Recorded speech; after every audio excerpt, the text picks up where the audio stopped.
Hello बच्चों, आज से हम पढ़ने जा रहे हैं ट्रांसलेशन। ये जो बच्चों होगा ये स्टोरी पर बेस होगा, ट्रांसलेट के बेस पर होगा और इसको हम आज से यूनिक तरीके से पढ़ने की कोशिश करेंगे। ठीक है बच्चों, तो आइए बच्चों शुरू करते हैं। बच्चों इस ट्रांसलेट को, इस स्टोरी को समझने से पहले आइए हम लोग पहले बेसिक बात कुछ जान जाते हैं। तो बच्चों लेटर को बच्चों हम हिंदी में अक्षर कहते हैं, जिसे हम क्या कहते हैं, वर्ण भी कहते हैं। ठीक है बच्चों, वर्ण भी कहते हैं। तो लेटर किसे कहते हैं? तो लेटर अगर किससे कोई आपसे पूछे कि लेटर किसे कहते हो, आप बोलेंगे कि इसका क्या फर्दर डिवाइड नहीं कर सकते, किया जा सकता है। जैसे एक हम नाइफ़ ले लें, एक नाइफ़ ले लें, ठीक है, एक नाइफ़ ले लें और इसको क्या कर दें हम, आप बचपन से पढ़ते आ रहे हैं एप्पल का स्पेलिंग, ठीक है, एप्पल का स्पेलिंग पढ़ते आ रहे हैं। ये बच्चों वर्ड कहते हैं, इसे क्या कहते हैं, वर्ड कहते हैं। तो इसको क्या कर देंगे बच्चों, हम नाइफ की मदद से काट देंगे। तो ये क्या हो जाएगा, ए अलग हो जाएगा, पी अलग हो जाएगा, पी अलग हो जाएगा, है ना, एल अलग हो जाएगा और ई अलग हो जाएगा। ठीक है, तो नाइफ की मदद से क्या कर दिए, काटे तो क्या हुआ बच्चों, सब अलग अलग हो गया। अब इसको फर्दर काटेंगे बच्चों, अब इसको क्या कर देंगे, फर्दर काटेंगे बच्चों, तो ये क्या हो जाएगा, ये बर्बाद हो जाएगा, नष्ट हो जाएगा, ख़राब हो जाएगा। ठीक है, तो वर्ड को क्या कर सकते हैं, फर्दर डिवाइड कर सकते हैं, फर्दर काट सकते हैं, पर एक लेटर को फर्दर डिवाइड या काट नहीं सकते। ठीक बच्चों, तो लेटर क्या, लेटर किसे कहते हैं, है ना, अंग्रेज़ी का सबसे छोटा इकाई होता है, सबसे छोटा यूनिट होता है, जिसको क्या कर सकते हैं, फर्दर डिवाइड नहीं कर सकते। उसे हम क्या कहते हैं, लेटर या अक्षर या वर्ण कहते हैं। अक्षर भी कहते हैं या वर्ण भी कहते हैं। ठीक है बच्चों, तो यहाँ तक बात आपको क्लियर हो गया होगा। तो बच्चों लेटर को हम दो तरीके से लिखते हैं, एक कैपिटल लेटर होता है, एक स्मॉल लेटर होता है। ठीक है बच्चों, तो आइए बच्चों अब हम देखते हैं कि ये जो लेटर है इसका घर कहाँ है, ये घर कहाँ रहता है, ये कहाँ रहता है। ठीक है बच्चों, ये कहाँ रहता है, तो ये इसका घर का नाम क्या है, जहाँ सीरीज़ के साथ रहता है, उसे हम क्या कहते हैं, अल्फ़ाबेट कहते हैं। क्या कहते हैं, अल्फ़ाबेट कहते हैं, है ना। बहुत सारे लेटर जो अरेंज में हो, अरेंज मैनर में हो, फिक्स्ड ऑर्डर में हो, है ना, फिक्स्ड सीरीज़ में हो, उसे हम क्या कहते हैं, उसे क्या कहते हैं, अल्फ़ाबेट कहते हैं, अल्फ़ाबेट कहते हैं। ठीक है बच्चों, ठीक है, कभी भी आप अल्फ़ाबेट में ए पहले ही देखेंगे, उसके बाद बी देखेंगे, उसके बाद सी देखेंगे, उसके बाद डी देखेंगे। कभी भी आप ये नहीं देखेंगे अल्फ़ाबेट में कि बी आ गया, फिर सी आ गया, फिर डी आ गया, फिर ए आ गया। तो ये सीरीज़ नहीं होता। ये हमेशा क्या होता है, इसमें जो लेटर होते हैं बच्चों अंग्रेज़ी के, वो फिक्स्ड होते हैं। ठीक है, अंग्रेज़ी के अल्फ़ाबेट का तादाद, लेटर का तादाद कितनी है, तो अल्फ़ाबेट की तादाद कितनी है, अल्फ़ाबेट टोटल कितनी होती है, तो आप बोलेंगे 26। तो बच्चों 26 लेटर नहीं होते हैं। बच्चों कितने लेटर होते हैं, तो बच्चों 26 अल्फ़ाबेट नहीं होते, 26 लेटर होते हैं। 26 क्या होते हैं, लेटर होते हैं। अल्फ़ाबेट ओनली एक होते हैं। ठीक है बच्चों, तो ये बच्चों अब हम आगे की ओर चलते हैं। तो बहुत सारे वर्ड्स से मिलकर, बहुत सारे लेटर्स मिलकर क्या बनता है बच्चों, वर्ड बनता है। बहुत सारे लेटर्स मिलकर क्या बनता है, हमारा वर्ड बनता है। ठीक है, वर्ड जिसको हम हिंदी में क्या कहते हैं, शब्द बोलते हैं। वर्ड बच्चों दो तरीके से हम कह सकते हैं। तो वर्ड जो है वो लेटर के अरेंज, वो फिक्स्ड अरेंज होता है, जिसका डिक्शनरी में कोई मतलब होता है, उसे हम क्या कहते हैं, वर्ड कहते हैं। जिसका डिक्शनरी में वर्ड हो, बहुत सारे लेटर से ग्रुप, बहुत सारे लेटर के ग्रुप से बनता है। ठीक है, बहुत सारे लेटर से मिलकर एक वर्ड बनता है, पर उसका क्या हो, डिक्शनरी में कोई मतलब हो, तब उसे हम क्या कहेंगे, लेटर कहेंगे। जैसे हम PLE, है ना,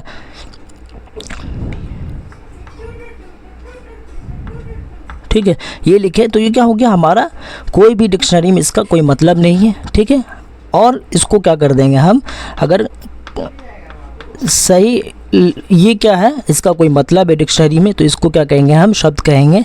बहुत सारे लेटर से मिलकर बना हुआ, तो उसे हम क्या कहेंगे, शब्द कहेंगे। ठीक है, तो शब्द वर्ड किसे कहेंगे कि एक लेटर का क्या हो, समूह हो, है ना, करेक्ट सीरीज़ हो, करेक्ट अरेंज में हो, है ना, करेक्ट अरेंज में हो लेटर का समूह, और उसका कोई मतलब हो डिक्शनरी में, तो उसे हम क्या कहते हैं, शब्द कहते हैं। आइए बच्चों अब पार्ट ऑफ स्पीच के बारे में पढ़ते हैं। तो बच्चों शब्द जो है, अंग्रेज़ी में जितने भी शब्द आप देखते हैं, ठीक है, इसी शब्द से क्या बनता है, हमारा वर्ड बनता है।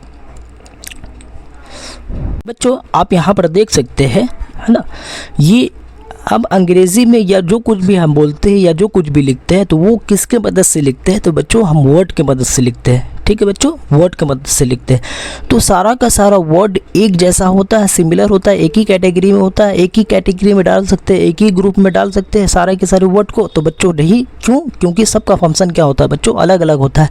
इसलिए इसे हम क्या कर दिए है, इसे कर दिया गया है, इसे पार्ट कर दिया गया, इसको क्या कर दिया गया, 8 पार्ट में डिवाइड कर दिया गया इसके फंक्शन के हिसाब से। ठीक है बच्चों, तो पार्ट ऑफ स्पीच किसे कहते हैं, भाषा। पार्ट ऑफ स्पीच, पार्ट का मतलब होता है भाग, पार्ट का मतलब होता है भाग, ऑफ का मतलब का के की, अब स्पीच का मतलब भाषण होता है। क्या होता है बच्चों, भाषण। तो भाषण क्या हो गया, जैसे I am happy, I am happy, तो हैप्पी हमारा क्या हो गया बच्चों, एक भाषण हो गया। तो ये क्या है, हमारा पार्ट है ना। तो भाषण के पार्ट को हम क्या बोलते हैं, पार्ट ऑफ स्पीच कहते हैं।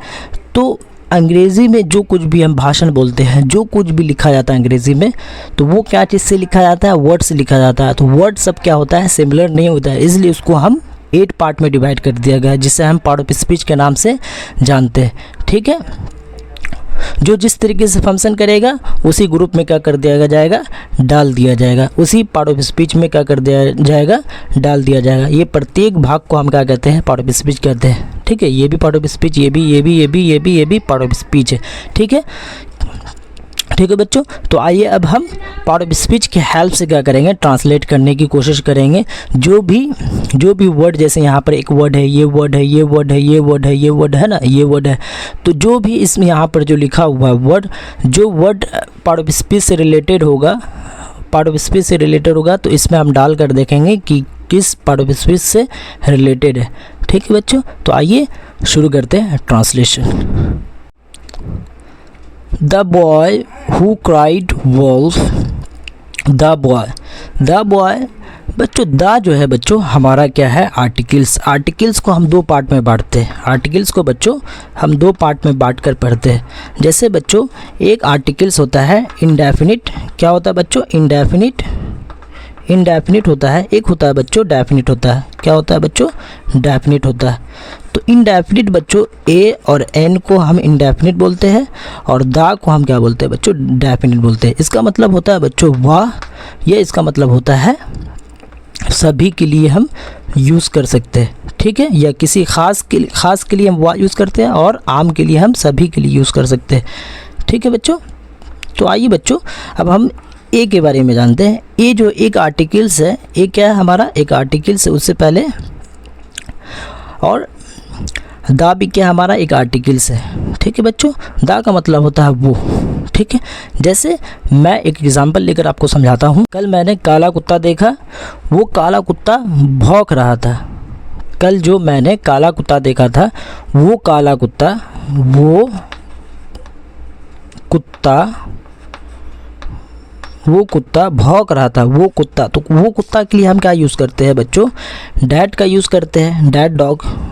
बच्चों डैट डॉग का यूज़ करेंगे, पर दा का मतलब भी यहाँ पर वो हो रहा है, डैट का मतलब भी क्या होता है बच्चों, वो होता है। तो बच्चों यहाँ पर हम कंफ्यूज हो रहे हैं कि क्या दा का यूज़ करें वो कुत्ता के लिए या डैट का यूज़ करें। तो बच्चों आइए इसके बारे में हम समझ लेते हैं। तो बच्चों जब भी हमको कोई चीज़, ये डैट जो होता है, डैट होता है, ये बच्चों डेमोन्स्ट्रेटिव प्रोनाउन होता है। ये पॉइंट आउट करने के लिए आता है कि कोई चीज़ दूर हो और एक हो, तो उसको पॉइंट आउट करने के लिए, उसका इशारा करने के लिए हम क्या करते हैं, संकेत करने के लिए, निर्देश दिखाने के लिए हम डेमोन्स्ट्रेटिव डैट का प्रोनाउन का यूज़ करते हैं। डेमोन्स्ट्रेटिव प्रोनाउन का डैट का यूज़ करते हैं। जैसे वो मार्कर है, वो चौक है, वो चौक मेरा है। ठीक है, तो डैट चौक है ना, इज़ माइन। तो ये क्या हो गया हमारा, इशारा कर रहे हैं, इशारा करने के लिए हम ये कर रहे हैं। पर हम ये बता रहे हैं यहाँ पर कि कल मैंने एक काला कुत्ता देखा, वो कुत्ता, कल मैंने एक कुत्ता देखा, वो कुत्ता काला था। कल मैंने एक कुत्ता देखा, वो कुत्ता काला था। तो वो कुत्ता को हम इशारा कर कर तो नहीं बता रहे, ठीक है बच्चों। तो वो कुत्ता काला था जो कल मैंने देखा था। सभी कुत्ता के बारे में तो नहीं बता रहे, जो कल मैंने देखा था वो कुत्ता के बारे में बता रहे। वो कुत्ता काला था, तो वो यहाँ पर क्या आ रहा है, एक ख़ास के लिए मतलब बता रहा है, ख़ास के लिए। इसलिए हम दा का वाह का जो यूज़ करते हैं, ये क्या चीज़, ये क्या शो करता है बच्चों, ख़ास के लिए शो करता है। वो क्या शो करता है, ख़ास के लिए शो करता है। दा के मीनिंग में आता है वो ख़ास के लिए शो करता है, क्योंकि हिंदी में हम किसी ख़ास को बताने के लिए हम वो का यूज़ करते हैं। इसलिए हम दा का मतलब, ख़ास का मतलब क्या ले रहे हैं, हिंदी में वह ले रहे हैं। ठीक है बच्चों। तो यहाँ पर तभी इसलिए हम यहाँ पर क्या करेंगे, इसका मतलब क्या हो जाएगा, द बॉय। सभी बॉय के बारे में नहीं बताया जा रहा है, ठीक है बच्चों, एक बॉय के बारे में बताया जा रहा है, एक बॉय के बारे में बताया जा रहा है कि वो बॉय हु, ये क्या है बच्चों, रिलेटिव प्रोनाउन है। रिलेटिव प्रोनाउन है तो इसी में आ जाएगा रिलेटिव प्रोनाउन, है ना। क्राइड का मतलब चिल्लाता है, क्राइड, क्राइड है ना, क्राई का मतलब तो चिल्लाता है। वोल्फ, वोल्फ, ठीक है, वो बॉय जो चिल्लाता है, वोल्फ, वोल्फ, ठीक है। क्राइड हमारा क्या हो जाएगा बच्चों, वर्ब में आ जाएगा, ठीक है। पार्ट ऑफ स्पीच के किस पार्ट में आ जाएगा, तो वर्ब पार्ट में आ जाएगा। तो आइए बच्चों अब हम आगे की ओर चलते हैं। बच्चों जैसा कि हम जान चुके हैं कि ए हमारा क्या है, एक आर्टिकल्स है। ये कैसा आर्टिकल्स है, तो बच्चों इंडेफिनिट आर्टिकल्स है। कैसा आर्टिकल्स है, इंडेफिनिट आर्टिकल्स है। इंडेफिनिट आर्टिकल्स बच्चों होता है ए और एन होता है। ये इन दोनों का मतलब क्या होता है बच्चों, एक होता है। इन दोनों का मतलब बच्चों एक हो रहा है, तो यहाँ पर एन क्यों यूज़ नहीं किए, क्योंकि बच्चों wall sound, consonant sound, consonant sound से पहले हम, कॉन्सोनेंट साउंड से पहले बच्चों हम ए का यूज़ करते हैं, और वॉल साउंड से पहले, वॉल साउंड से पहले बच्चों, वॉल साउंड से पहले, वॉल साउंड से पहले हम बच्चों एन का यूज़ करते हैं। कैसे बच्चों, तो आइए देखते हैं बच्चों। जैसे आ सेफर्ड, तो सा से आ रहा है ना, सेफर्ड, सेफर्ड सा से आ रहा है, तो सा वॉल साउंड है सा, या कॉन्सोनेंट साउंड है। तो कॉन्सोनेंट साउंड है, तो कॉन्सोनेंट साउंड्स के लिए क्या यूज़ करेंगे बच्चों, ए का यूज़ करेंगे। तो इसलिए हम यहाँ पर क्या कर रहे हैं, ए का यूज़ कर रहे हैं, ठीक है बच्चों, एन का यूज़ नहीं कर रहे। तो ए का मतलब क्या होगा, एक क्या है, एक आर्टिकल्स है। आर्टिकल्स हमेशा नॉन के पहले यूज़ होता है। तो सेफर्ड हमारा क्या हो गया, सेफर्ड बॉय। सेफर्ड हमारा यहाँ पर एक, सेफर्ड हमारा क्या हो गया, एक प्रीपोजिशन, ये एडजेक्टिव हो गया। क्यों एडजेक्टिव हो गया, क्योंकि नॉन, ये बॉय यहाँ पर क्या है, एक नॉन है। बॉय यहाँ पर एक नॉन है, नॉन के बारे में एडिशनल बात डिस्क्राइब कर रहा है। बॉय सिर्फ बॉय था, बॉय का मतलब क्या हो गया, लड़का। अब लड़का के बारे में क्या हो रहा है, एक विशेषता बता रहा है कि वो क्या था, शेफर्ड था। क्या था, चरवाहा था। शेफर्ड का मतलब बच्चों होता है, लिख लीजिए आप, शेफर्ड का मतलब होता है बच्चों, शेफर्ड का मतलब बच्चों होता है चरवाहा, चरवाहा। शेफर्ड का मतलब क्या होता है बच्चों, चरवाहा होता है, लिख लीजिए। तो कैसा लड़का था वो, चरवाहा लड़का था, है ना। यानी जो बैल भैंस सब जो चढ़ाता है उसको बोलते हैं शेफर्ड। तो कैसा बच्चा था, एक शेफर्ड लड़का था। रिपीटली, लगातार, रिपीटली बच्चों आ गया यहाँ पर, यहाँ पर क्या हो गया, एक एडवर्ब हो गया। रिपीटली हमारा क्या हो गया बच्चों, एक एडवर्ब हो गया। क्राइड आउट, चिल्लाता है। क्राइड आउट का मतलब बच्चों हो गया चिल्लाता है। Cried out, cried out, cried out का मतलब बच्चों हो जाएगा चिल्लाना, चिल्लाना, है ना। क्राइड आउट चिल्लाता है, फॉर हेल्प, हेल्प के लिए। क्राइड आउट चिल्लाता है, कैसे चिल्लाता है, तो रिपीटली, लगातार चिल्लाता है। रिपीटली का मतलब लगातार चिल्लाता है। तो एडवर्ब किसे कहते हैं, जब वर्ब का क्या कर दे, मॉडिफाई कर दे, वर्ब को क्या कर दे, मॉडिफाई कर दे, है ना। वर्ब क्या है, ये यहाँ पर हमारा एक वर्ब है, वर्ब को क्या कर रहा है, मॉडिफाई कर रहा है कि चिल्लाना, चिल्लाता है, पर कैसे चिल्लाता है, वो लगातार चिल्लाता है। रिपीटली का मतलब लगातार चिल्लाता है, ठीक है। तो वर्ब का क्या हो गया, मॉडिफाई हो गया। तो मॉडिफाई करने वाले, वर्ब को मॉडिफाई करने वाले को, ऐसे वर्ड को हम क्या कहते हैं बच्चों, एडवर्ब कहते हैं, ठीक है, ठीक है बच्चों। तो a shepherd boy, uh shepherd boy एक, है ना, चरवाहा लड़का, रिपीटली क्राइड आउट, है ना, लगातार चिल्लाता है, फॉर हेल्प, हेल्प के लिए। ठीक है बच्चों, यहाँ तक समझ में आ गया। आइए बच्चों अब हम आगे की ओर चलते हैं। यहाँ पर बच्चों फॉर जो है, यहाँ पर फॉर ये हमारा प्रीपोजिशन से संबंधित है। क्यों? क्योंकि ये बच्चों फॉर जो है प्रीपोजिशन है और फॉर का मतलब होता है के लिए। फॉर का मतलब क्या होता है बच्चों? के लिए। और हेल्प का मतलब होता है मदद। हेल्प का मतलब होता है बच्चों मदद। ठीक है, तो हेल्प के लिए चिल्लाता है, फॉर हेल्प, हेल्प के लिए। ठीक है, इसका ट्रांसलेट क्या करेंगे? फॉर हेल्प, हेल्प के लिए। क्लेमिंग, क्लेमिंग बच्चों क्लेम, क्लेम से बना है। क्लेम का मतलब क्लेम से बना है बच्चों। क्लेमिंग क्लेम से बना है। ठीक है, क्लेमिंग क्लेम से बना है। तो क्लेमिंग बच्चों ये हमारा हो जाएगा पार्टिसिपल हो जाएगा, है ना, पार्टिसिपल हो जाएगा। कैसा हो जाएगा? प्रेजेंट पार्टिसिपल हो जाएगा। प्रेजेंट पार्टिसिपल, प्रेजेंट पार्टिसिपल बच्चों। प्रेजेंट पार्टिसिपल किसे कहते हैं? जब वर्ब वन के साथ आईएनजी लग जाए तो वैसे क्या बोलते हैं? प्रेजेंट पार्टिसिपल बोलते हैं। ठीक है, प्रेजेंट पार्टिसिपल। इसका मतलब दो तरीके से हम देख सकते हैं बच्चों। जैसे हम एग्जाम्पल लेकर देख लीजिए इसका क्या क्या मतलब होता है। जैसे ईट का मतलब बच्चों होता है खाना। ईट का मतलब क्या होता है बच्चों? खाना। ठीक है, खाना। इसी तरह ईटिंग का मतलब दो होता है, दो मतलब होता है। एक होता है खा रहा, खा रहा। एक होता है खाता हुआ, खाता हुआ। एक होता है खाता हुआ। ठीक है, तो खाता हुआ है ना। तो क्लेमिंग का यहाँ पर क्या करेंगे बच्चों? तो दो मतलब, क्योंकि प्रेजेंट पार्टिसिपल का हम दो सेंस में, दो मतलब में हम क्या कर सकते हैं? यूज़ कर सकते हैं। एक खा रहा, एक खाता हुआ। ठीक है, तो क्लेमिंग का मतलब क्या होता है? तो ये जान जाते हैं। क्लेमिंग का मतलब होता है दावा, दावा करना। क्लेम का मतलब क्या होता है बच्चों? दावा करना। क्लेम का मतलब क्या होता है बच्चों? क्लेम का मतलब होता है दावा करना। तो क्लेमिंग का मतलब दावा कर रहा है, दावा कर रहा है या दावा करते हुए। तो यहाँ पर क्या होगा बच्चों? दावा करते हुए, ये सेंस में हम यूज़ करेंगे। तो दावा करते हुए अ वोल्फ, है ना। एक वोल्फ, वोल्फ से पहले क्या हो रहा है? आर्टिकल्स आ रहा है। आर्टिकल्स क्या है? इंडेफिनिट आर्टिकल्स है ना। वो से स्टार्ट हो रहा है, कॉन्सोनेंट साउंड है, इसलिए हम ए का यूज़ कर रहे हैं। नहीं तो हम क्या करते हैं? एक एन का यूज़ करते हैं। तो अ वोल्फ वॉज, एक वोल्फ है ना, वॉज अटैकिंग, अटैक कर रहा है ना। तो यहाँ पर क्या होगा?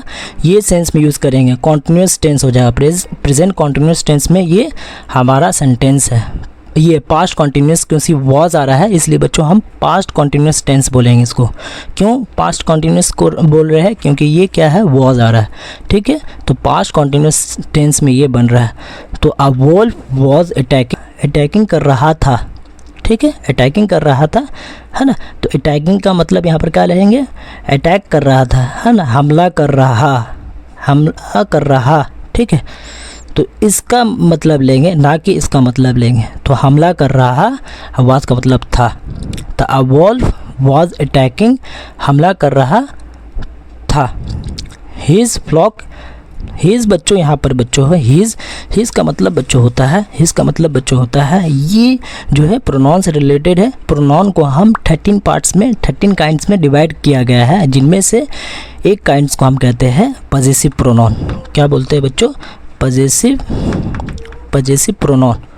क्या बोलते हैं बच्चों? पजेसिव प्रोनाउन कहते हैं। ठीक है, पजेसिव प्रोनाउन बहुत सारा होता है, जिनमें से हम हिज का यूज़ करते हैं, है ना। हिज का लड़की के लिए, लड़की की पोजीशन को बताने के लिए हम हर का यूज़ करते हैं, और किसी एनिमल या थिंग्स के पोजीशन को बताने के लिए हम इट्स का यूज़ करते हैं। इसका मतलब होता है उसका, है ना। किसी लड़का के लिए हम उसका यूज़ करते हैं, किसी लड़के के लिए उसका। इसका भी मतलब होता है उसका। किसी एनिमल या थिंग्स के लिए हम यूज़ करते हैं। प्रोनाउन का मतलब क्या होता है बच्चों? Pronoun instead of a non, instead of a non, यानी जो नॉन के बदले में युक्त होता, प्रयुक्त होता हो, उसे हम क्या कहते हैं? प्रोनाउन कहते हैं।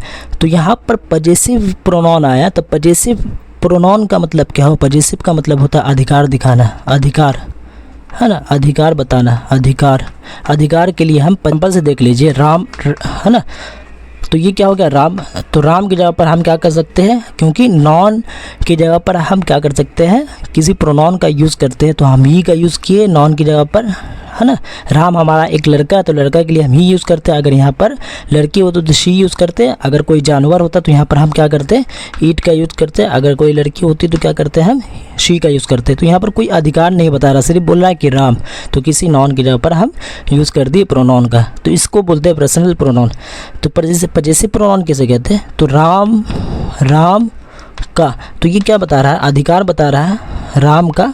तो क्या कर देंगे, अधिकार के लिए हम क्या करते हैं इंग्लिश में राम्स का, नॉन है ना, नॉन का, राम का अधिकार बताने के लिए हम क्या कहते हैं, पजेसिव प्रोनाउन कहते हैं। ठीक है, तो प्रोनाउन एक लड़का है, लड़का का अधिकार बता रहा है, तो इसके लिए हम हिज का यूज़ करेंगे, है ना। उसका क्या हो जाएगा, उसका हो जाएगा।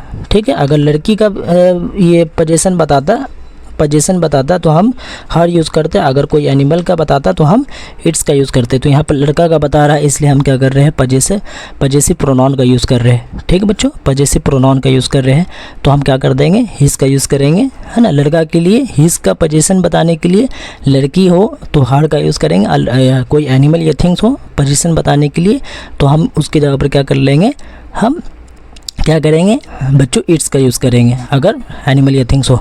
उसके बाद फ्लॉक का मतलब होता है झुंड, है ना। किसी पशु के झुंड को क्या कहते हैं, किसी पशु के झुंड को क्या कहते हैं, झुंड। फ्लॉक का मतलब होता है झुंड, है ना। किसी पशु के झुंड को कहते हैं, पशु के झुंड को क्या कहते हैं बच्चों, फ्लॉक कहते हैं। ठीक है, तो बहुत सारे भेड़ है वो, है ना, भेड़ के झुंड को क्या कहते हैं, हम सब फ्लॉक कहते हैं, यानी पशु के झुंड को क्या कहते हैं, फ्लॉक कहते हैं। ठीक है बच्चों, तो अ वॉल्फ वाज अटैक कर रहा था हिज फ्लॉक, उसके फ्लॉक पर, उसके पशु के झुंड पर। इवन दो का मतलब क्या होता है बच्चों, तो आइए देखते हैं। इवन दो बच्चों है, ये कंजंक्शन से रिलेटेड, इवन दो कंजंक्शन से रिलेटेड है। कंजंक्शन हमेशा क्या करता है, एक सेंटेंस को दूसरे सेंटेंस से क्या करता है, जोड़ता है।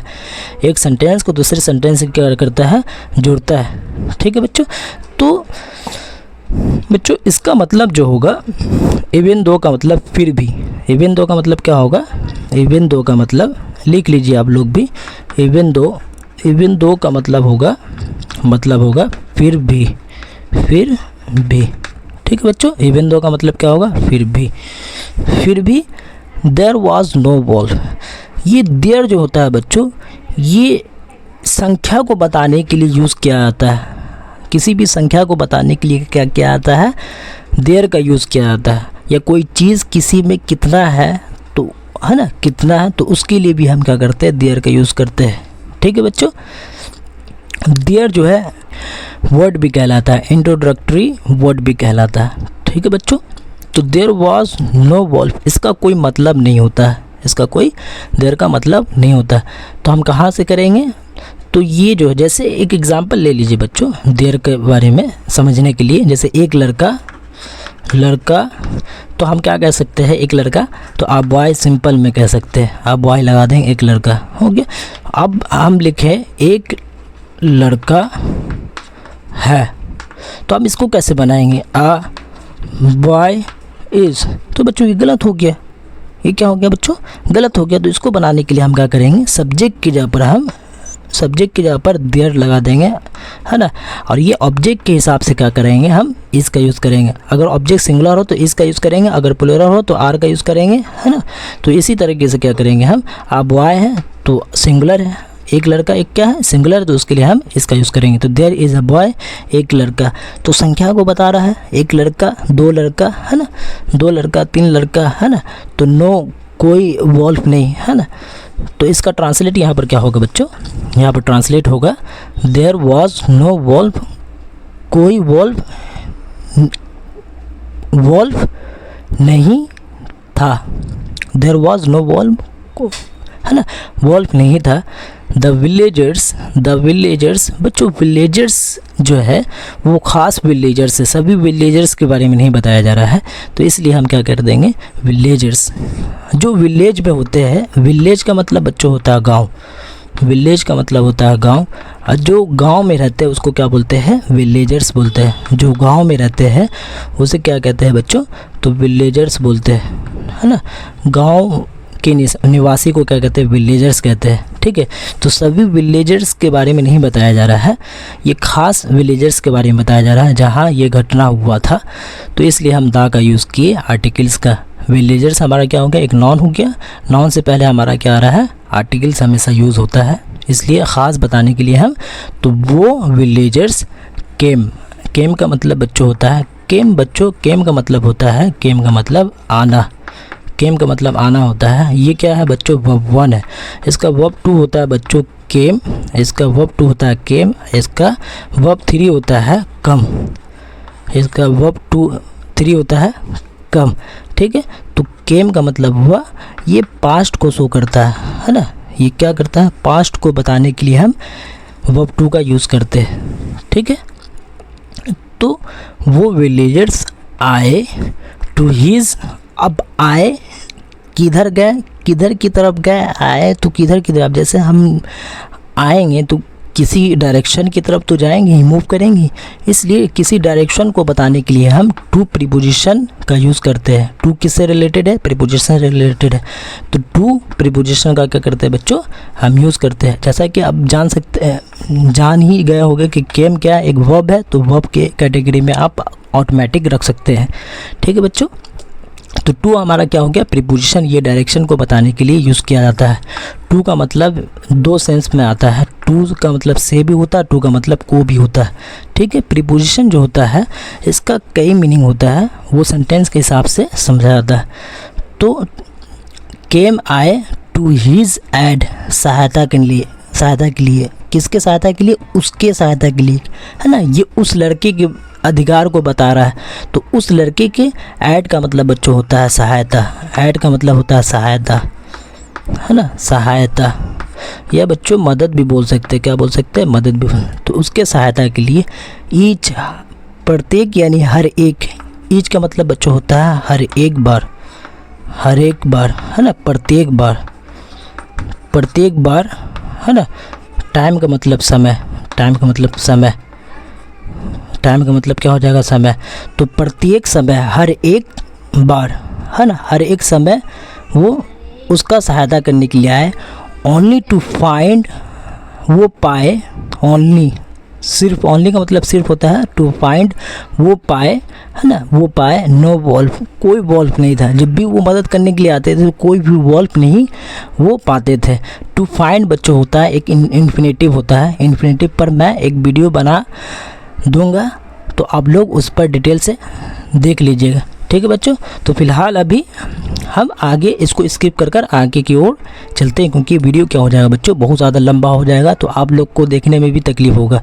तो व्हेन बच्चों होता है व्हेन, जंक्शन, व्हेन का मतलब यहाँ पर बच्चों होगा, व्हेन का मतलब जैसा कि आप सब जानते हैं कब, व्हेन का मतलब जैसा कि आप जानते हैं कब, है ना। इसी तरह व्हेन का मतलब एक मीनिंग होता है बच्चों जब, व्हेन का मतलब एक मीनिंग होता है जब। ये क्या है, एक कंजंक्शन है, व्हेन क्या है, एक कंजंक्शन है। ठीक है, तो when a wolf really, really का मतलब सचमुच, अ वॉल्फ सचमुच, अपीयर्ड दिखा, अपीयर्ड का मतलब क्या होता है, दिखा, अपीयर्ड का मतलब बच्चों क्या होगा, दिखा। अपीयर ये फर्स्ट फॉर्म है, अपीयर, अपीयर क्या है, दिखना, अपीयर ये क्या है, फर्स्ट फॉर्म है, वर्ब का फर्स्ट फॉर्म है। ये वर्ब का क्या है बच्चों, सेकेंड फॉर्म है। सेकेंड फॉर्म हमेशा क्या बताता है, पास्ट के बारे में बताता है।